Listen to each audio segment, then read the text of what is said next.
Outdoors with Tom Gruenwald is brought to you in part by HT Premium Ice Tackle and by Polar Fire, advanced cold weather clothing systems, and these other fine sponsors. Mobridge, your all-season fishing destination. Hi everybody, and welcome to Tom Gruenwald Outdoors. I'm Tom Gruenwald, and we've got a special show lined up for you today. You know, about a week and a half ago, we had a nice base layer of ice, maybe 2.5 inches starting to form down by us. We're about 45 miles north of Milwaukee, Wisconsin. The season looked up. All of a sudden, weather warmed up. We got a little bit of rain, wind. It broke up our ice. So I had to come a little further north to find that first ice. We're up in beautiful Rhinelander, Wisconsin, and we've got the perfect setting for some first ice pan fishing. This past weekend, the NAIFC, North American Ice Fishing Circuit, had their inaugural ice tournament right up here in the Rhinelander area. They fished on Friday, Saturday, and Sunday. Today's the day after, and I've been able to corral a few of the tournament circuit fishermen come out here and show us a few of their techniques that they're using when they're fishing first ice panfish. We got tight liners, we got guys using all kinds of special jigs, tungstens, different kinds of baits and jigging techniques. This is going to be really, really interesting, folks. If you're interested in catching first ice panfish, we're going to learn from some of the serious pros.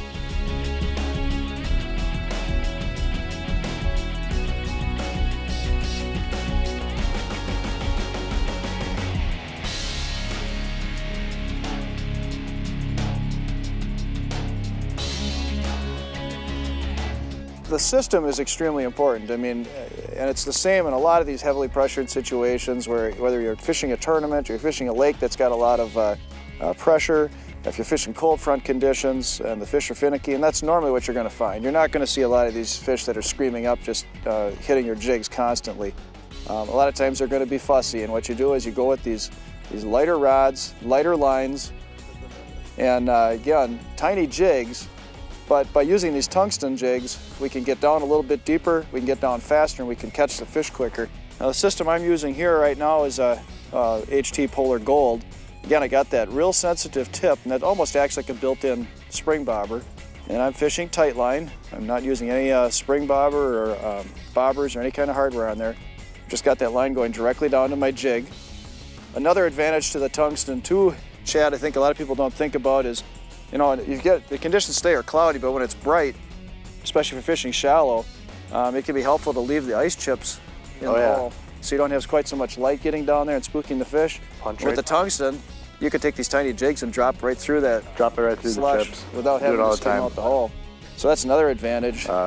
If it's not below zero, we don't even have a skimmer with us. Yeah, exactly. And here I've got one of those little tungsten jig. I packed it with, I've got actually 4 spikes on there, and I crushed one of them. That lets out a lot of the juices and stuff and causes a lot of scent to get dispersed down there and draw the fish in. And then I've got another 2 spikes that are just barely nipped on the end of the hook. I let them wiggle. And then I've got another one on the end there that when I'm jigging, I can get that thing kind of dancing, get its tail moving. And that combination of scent, texture, and movement is what helps to trigger the fish. A lot of people will laugh about the small guides that are on these light rods that we're using.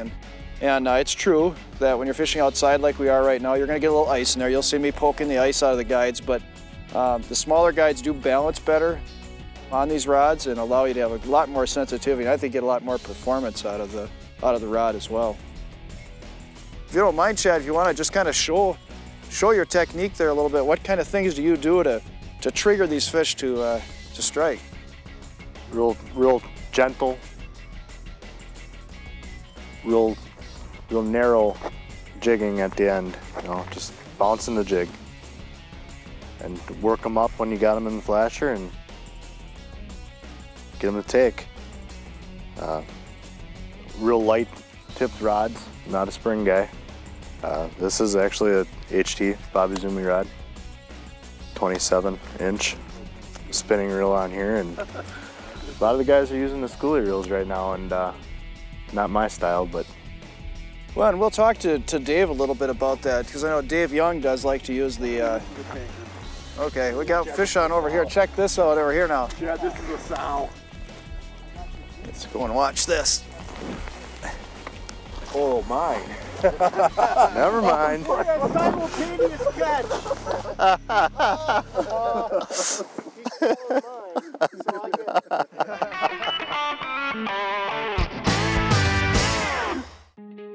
I'm going to show you just how fast these tungsten jigs get down. Watch when I drop this. Look at that bait. It's going down almost like if you ever fished a spoon or a real heavy jig or jigging Rapala or something like that. You know how fast those baits get down. And look at this little micro jig, a little tiny thing, went down just that quickly. And now see there's a fish down there? I'm right down there on top of that, right away. Now we've got a whole bunch of us fishing real close together, so that's where you're seeing some of that, that interference in there.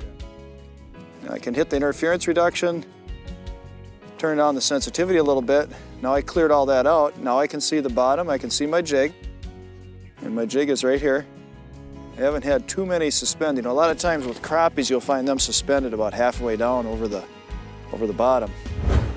There comes another fish off of the bottom. He's coming up there looking at my bait. That was just a little one. You could see it kind of tap. Now there's 2 fish down there. I always like that situation. You get 2 or 3 fish, they're going to get competitive, and one's going to try to come up and hit, just like that one did right there. This is not a big fish. But you got to at least see the jig drop down and see the fish come up. You get the idea of what we're trying to do and what we're trying to accomplish. Yeah, and just a little bluegill. And had I been using a tiny lead jig, I would have reeled that little fish all the way up. I would have had to have stopped, kind of skimmed the ice chips out of the hole and some of the skim ice that's forming and the blowing snow that's forming slush there, and then drop the jig down and feed it down slowly. Well, sometimes when these fish are moving through quickly, by the time I get that little jig down there to the strike zone, they've moved on and I missed my opportunity. With these tungstens, I didn't have to stop to do any of that. I just popped the jig right down through the ice chips and the slush. I was right back down in the strike zone on top of the fish quickly, and I could take advantage of the situation. We got a big fish back here. This is this Garrett. That's a monster. Look at that size of that crappie you just pulled up right here. Where was that yesterday? Show that fish off there. What do you think that one runs, Garrett? That's close. 12-inch fish, probably about a pound. Look at that. Here's the lesson to be learned too. We're on a 400-acre lake, and we've got 6 of us out here fishing, and we're all fishing in a relatively small area. We've moved around and worked, and we've locked in on a place where there's a lot of panfish. It's both crappies and bluegills, and we're catching everything from that little bluegill I just caught up to some of these 12, 13, 14-inch pound and a quarter crappies, and it's all just in this one area. So that's why it is so important to keep moving. You could be fishing on this 400-acre lake, and there might be 390 acres that there's not much going on, but here in this area, we got a concentration of fish. Nice gill. There you go, Chip. There we go. Hey, nice fish. That's what we're looking for. That's it, that's it. Just come up in the water column. Drilled that little HT Mermuska. All I run on there is 2 spikes. I pull one straight out the back, and I just cover the hook with the other one. I mush the other one up, the top one, just to cover the hook. I pull that one straight out the back just so it flails in the water a little bit. A little 14 mil. A nice fish here. Tom's got a nice fish on over there. You know, with these bigger crappies, they really do tend to be up high. They'll be 6 or 8 feet off of the bottom sometimes, and the best thing to do is to really pull that jig away from them. Just keep teasing them, get them to commit, and they'll come run right up on grab. I got to get the line here out of this transducer cable.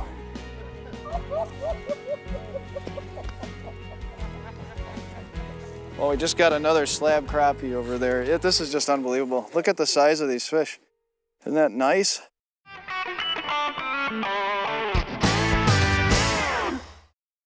So you can always tell now, these fish slow down just a little bit, all of a sudden, everybody's moving again.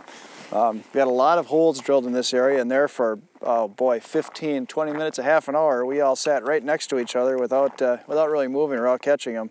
Then things slowed down, and now we started trying some different holes. I got another fish there coming up on me, nice big red mark. That looks like a crappie. Just get him to take here. There he is.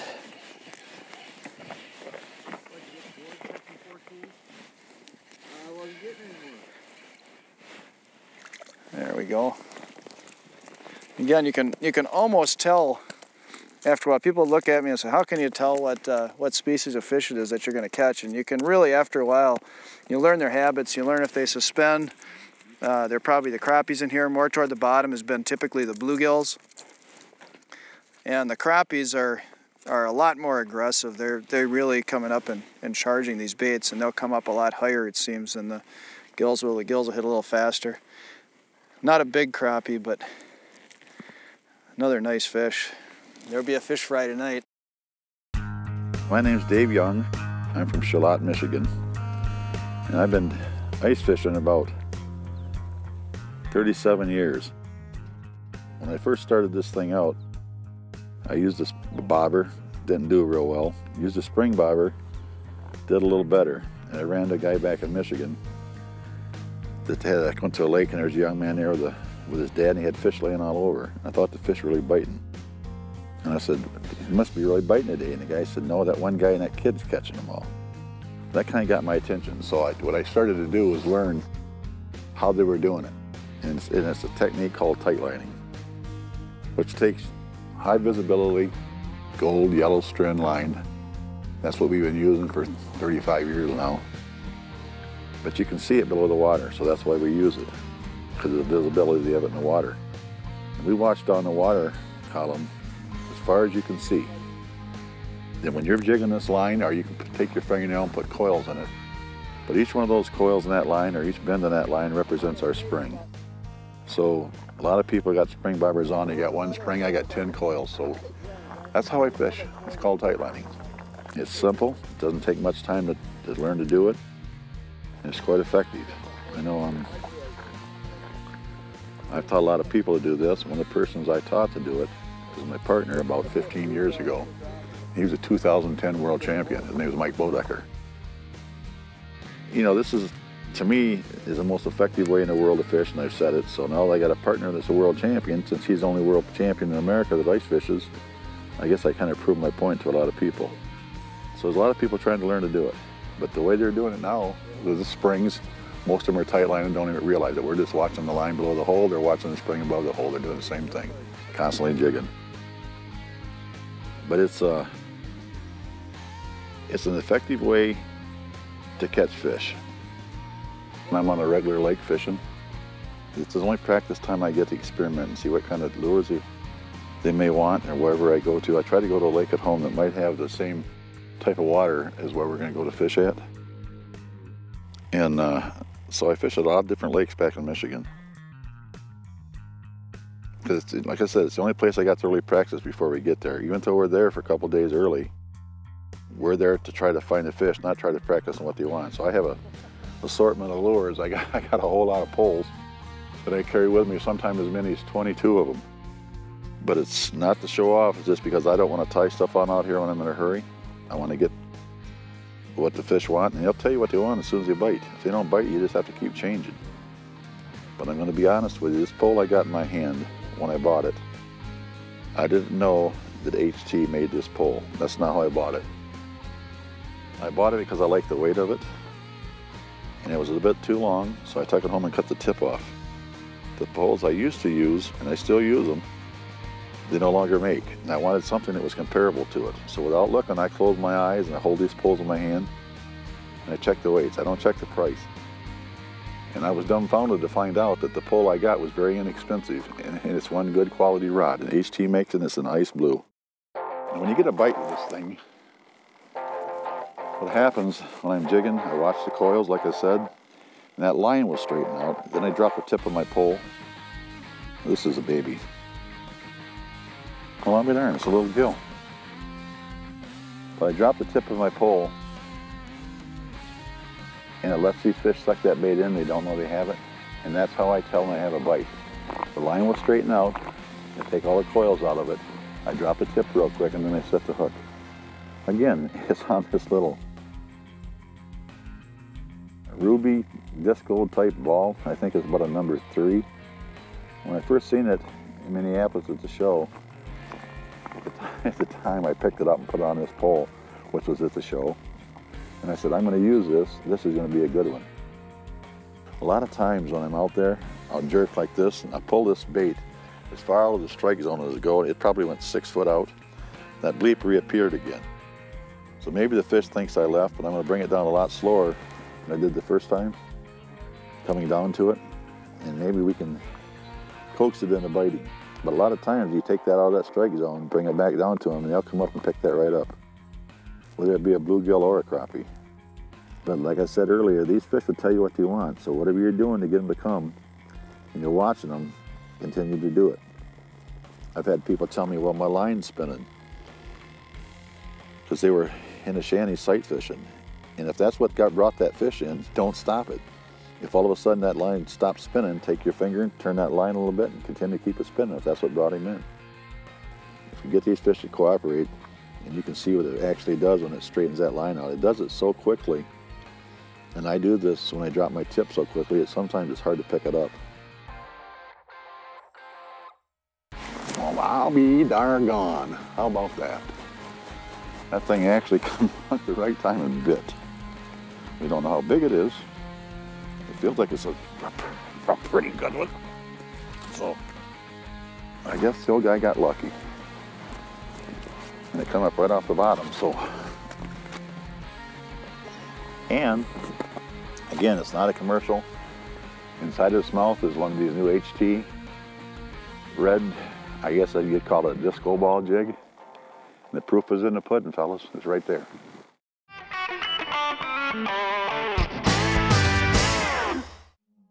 Well, we were over in a really good spot there. I'm suspecting that we probably had a couple of fish cribs or a brush pile of some kind there we were marking, and that's what we were fishing around and catching those fish.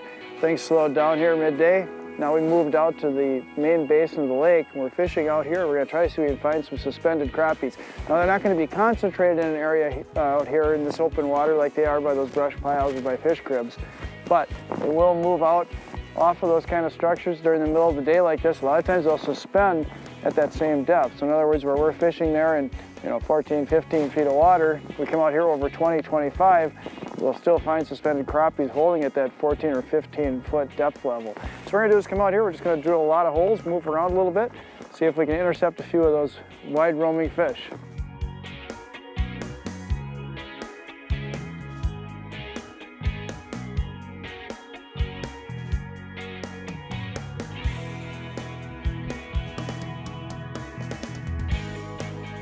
Well, They're down there right now. I don't know if they are or not. I haven't found one here yet. Well, they were down there. But it's, Now we're empty. they come and go in a hurry. Oh yeah, they're just moving through here. Wow. If they're moving through, I should be able to catch one. So many lines though.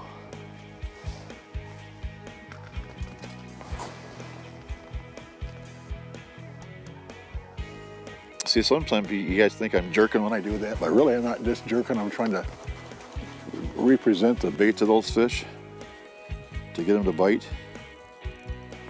There we go.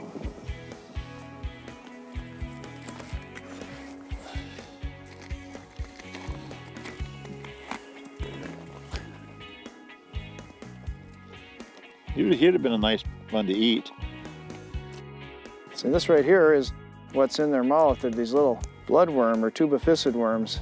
Basically, these live right down in the muddy bottom of the lake, and they extend their bodies out off of the bottom to absorb oxygen. And when they're sticking up off the bottom like that, these perch just root right down in there. Sometimes you'll actually see the fish will have mud stuck around the jaw on the outside of their mouth because they're digging down into that mud to feed on these things. And of course, what I'm fishing with on my jig here, I'm tipping it with these little spikes, red spikes, which fairly closely resemble those bloodworms. So I pound it on the bottom and lift it up and move it. The fish are coming up and hitting them. Whole mouth is packed with bloodworms. And so you always, when you get a chance, always check and try to see what the fish are feeding on and try to imitate them. Just look at that. They're falling out of his mouth and gills. He stuffed himself with so many of those.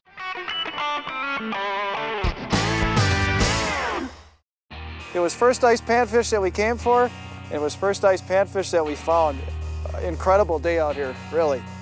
We moved around to 2 or 3 different spots. We found some crappies, we found some bluegills, and we got into some real nice crappies among those. I mean, some of those were what, 13, 14 inches, I think. Where's Chad? Chad, bring that bucket over here once. Just check out these fish that we caught here today. I mean, you can go to a lot of lakes and go on an ice fishing trip, try to get some decent panfish. I mean, even those bluegills are decent size, and you can tell by looking at the crappies here just how big these fish really are. Fat-bodied fish. Everything was taken using ultralight gear, light line, those new tungsten jigs, and boy, we work in about, what, 15, 20 feet of water somewhere in there.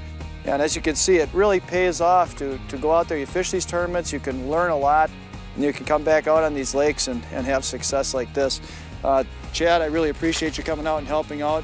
Good luck in your tournaments in the circuit this year. Dave, always a pleasure. Thank you for sharing and being willing to share your tactics and techniques. Appreciate you coming out with us. So, hey, until next time on Tom Gruenwald Outdoors, we'll look forward to seeing you again. Got a lot of more fishing to go. This is only our first time out, so hopefully we're going to get into some more fish like this before the season's over. Again, thanks for joining us. Looking forward to seeing you again next time on Tom Gruenwald Outdoors.